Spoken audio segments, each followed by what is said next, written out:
we have the slide backwash, which is going to have a UV filter as well. So, again, here's all our steps. We're going to turn off the UV filter. It doesn't have to be 7 minutes anymore. We've gotten rid of that. Okay, we're going to turn the VFD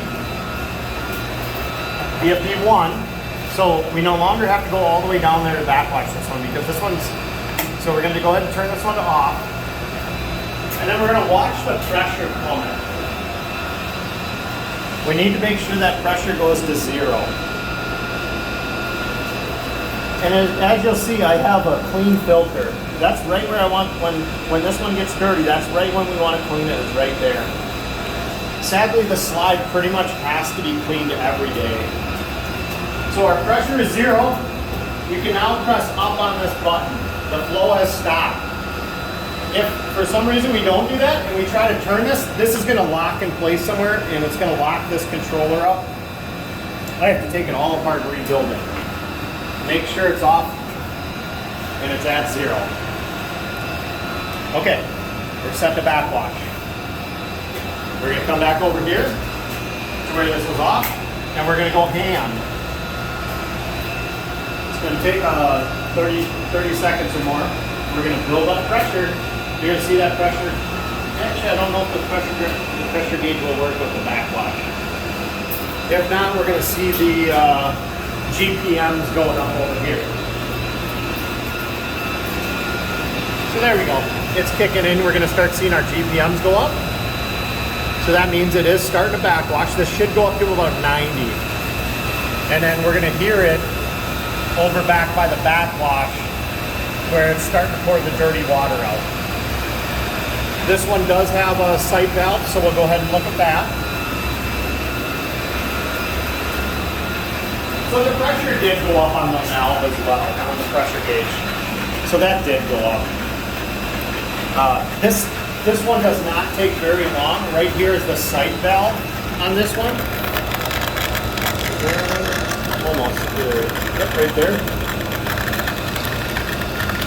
That's where we're going to watch it from. It doesn't take, this is a small tank, and with the pump that's on it, it's not going to take long. So what we're going to do is we want to go check the water. And again, this one didn't really need to be backwashed. We just wanted to do it for a training video.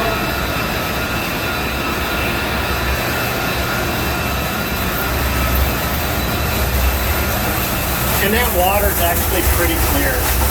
When you are backwashing, it'll be pretty like a dark brown.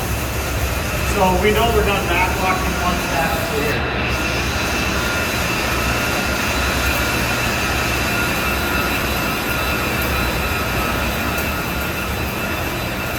All right, so our water is clear, our sight glass is clear.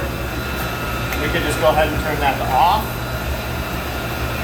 We need this pressure to drop to 0. So there we go. So now we can go back to our valve. So right now it's on backwash. You have to kick this thing down. You're going to hear it in the pipes. It stops the water. And then we're going to go to filter and make sure it's locked in. So don't make sure it's like that or anything. It's got to be locked into filter. But once the GPMs start going through it, it's locked in. We're going to come back to auto. We're going to let everything fire back up. Our countdown is gone. Normally when you do this, if you're thinking about it and it needs backwash, make sure you come and shut this down earlier because otherwise the count is still going to be at like 400 or 500 seconds. That way we do remember to turn it back on and then we can turn it back on. So we have our pressures rising. We're on filter.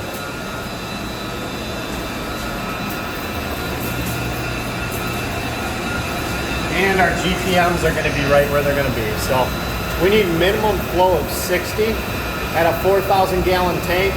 That's going to get us at least 4 turnovers in one 24-hour period. So, all right. The only other thing, all right, this is for the slides. If this light is on, it means the emergency controller at the top of the slide has been pressed. So that has to get reset, and then you're gonna have to hit these buttons. So if those slides do not go on, this is the reason why. All right.